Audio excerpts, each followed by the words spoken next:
கிறிஸ்துவில் அன்புக்குரியவர்களே, படிப்பு பணி நிமித்தமாக தினமும் விவிலியம் வாசிக்க முடியவில்லையே என்ற உங்கள் ஆதங்கத்தை நீக்குவதற்கான எங்கள் முயற்சியே வீட்டுக்கு ஒரு விவிலியம், நாளுக்கு ஒரு அதிகாரம். பணிக்கு கிளம்பிக் கொண்டே நாமும், பள்ளிக்கு கிளம்பிக் கொண்டேவாவது நம் பிள்ளைகளும் விவிலிய வாசிப்பை கேட்பதற்கு எங்கள் யூடியூப் சேனலை சப்ஸ்கிரைப் செய்யுங்கள். பயணம் செய்யும் போது விவிலிய வாசிப்பை கேட்க லூர்து மகள் என்ற எங்கள் ஸ்பாட்டிஃபை சேனலை பின்தொடருங்கள்.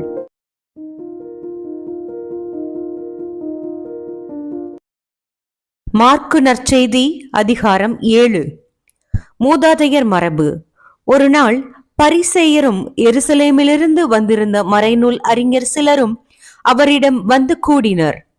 அவருடைய சீடருள் சிலர் தீட்டான, அதாவது கழுவாத கைகளால் உண்பதை அவர்கள் கண்டார்கள்.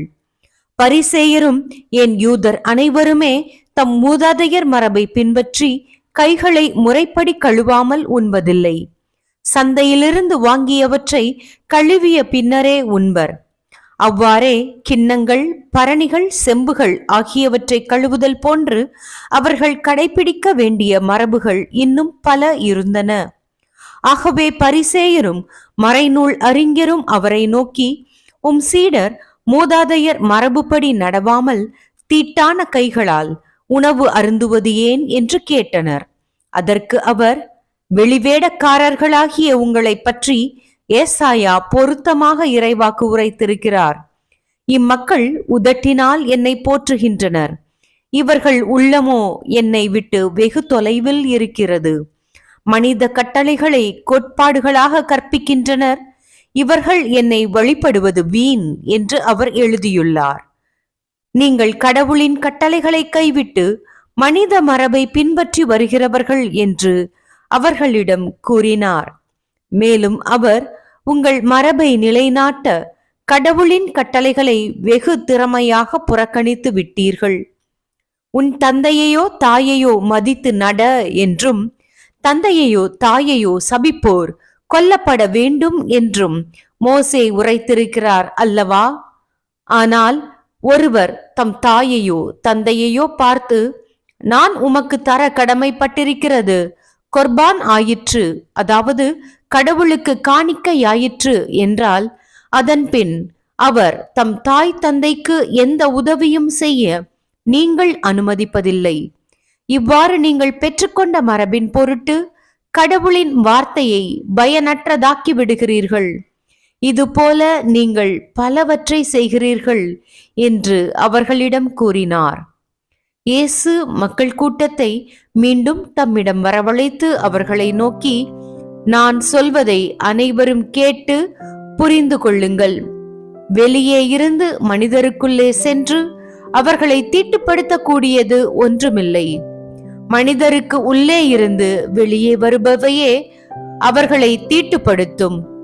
கேட்க செவியுள்ளோர் கேட்கட்டும் என்று கூறினார்.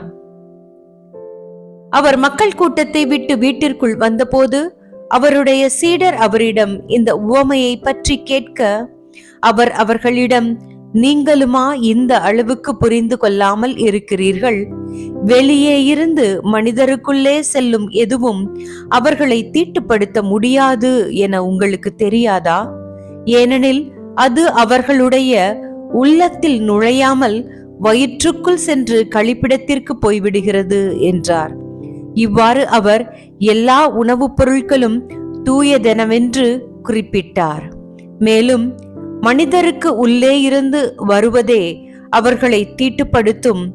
ஏனெனில் மனித உள்ளத்திலிருந்தே பரத்தமை, களவு, கொலை, விபச்சாரம், பேராசை, தீச்செயல், வஞ்சகம், காமவெறி, பொறாமை, பழிப்புரை, செருக்கு, மதிக்கேடு ஆகியவற்றை செய்ய தூண்டும் தீய எண்ணங்கள் வருகின்றன. தீயனவாகிய இவை அனைத்தும் உள்ளத்திலிருந்து வந்து மனிதரை தீட்டுப்படுத்துகின்றன என்றார். கானானிய பெண்ணின் நம்பிக்கை. இயேசு எழுந்து அங்கிருந்து புறப்பட்டு தீர் பகுதிக்குள் சென்றார். அங்கே அவர் ஒரு வீட்டிற்குள் போனார்.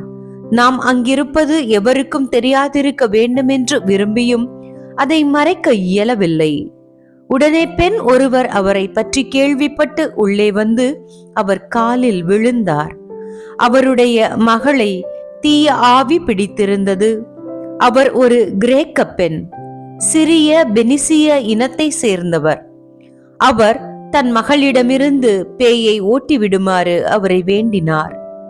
இயேசு அவரை பார்த்து, முதலில் பிள்ளைகள் வயிறார உண்ணட்டும், பிள்ளைகளுக்கு உரிய உணவை எடுத்து நாய்க்குட்டிகளுக்கு போடுவது முறையல்ல என்றார். அதற்கு அப்பெண், ஆம் ஐயா, ஆனாலும் மேசையின் கீழிருக்கும் நாய்க்குட்டிகள் சிறு பிள்ளைகள் சிந்தும் சிறு துண்டுகளை தின்னுமே என்று பதிலளித்தார். அப்பொழுது இயேசு அவரிடம், நீர் இப்படி சொன்னதால் போகலாம், பேய் உம் மகளை விட்டு நீங்கிற்று என்றார். அப்பெண் தம் வீடு திரும்பியதும் தம் பிள்ளை கட்டிலில் படுத்திருக்கிறதையும் பேய் ஓடிவிட்டதையும் கண்டார். காது கேளாதவர் நலம் பெறுதல். மீண்டும் இயேசு தீர்ப்பகுதியை விட்டு சீதோன் வழியாக சென்று தெக்கப்பொலி பகுதி நடுவே வந்து கலிலேய கடலை அடைந்தார். காது கேளாதவரும் திக்கி பேசுபவருமான ஒருவரை சிலர் அவரிடம் கொண்டு வந்து அவர் மீது கை வைத்து குணமாக்குமாறு அவரை வேண்டிக் கொண்டனர். இயேசு அவரை கூட்டத்திலிருந்து தனியே அழைத்து சென்று தம் விரல்களை அவர் காதுகளில் இட்டு உமிழ்நீரால் அவர் நாவை தொட்டார். பிறகு வானத்தை அண்ணாந்து பார்த்து பெருமூச்சு விட்டு அவரை நோக்கி, எப்பத்தா, அதாவது திறக்கப்படு என்றார். உடனே அவருடைய காதுகள் திறக்கப்பட்டன, நாவும் கட்ட விழுந்தது. அவர் தெளிவாக பேசினார். இதை எவருக்கும் சொல்ல வேண்டாம் என்று அவர்களுக்கு அவர் கட்டளையிட்டார். அவரது கட்டளைக்கு நேர்மாறாக இன்னும் மிகுதியாய் அவர்கள் அதை அறிவித்து வந்தார்கள். அவர்கள் அளவு கடந்த வியப்பில் ஆழ்ந்தவர்களாய், இவர் எத்துணை நன்றாக யாவற்றையும் செய்து வருகிறார், காது கேளோதோர் கேட்கவும் பேச்சற்றோர் பேசவும் செய்கிறாரே என்று பேசிக்கொண்டார்கள். கிறிஸ்து வழங்கும் வாழ்வு தரும் நற்செய்தி. கிறிஸ்துவே உமக்கு புகழ்.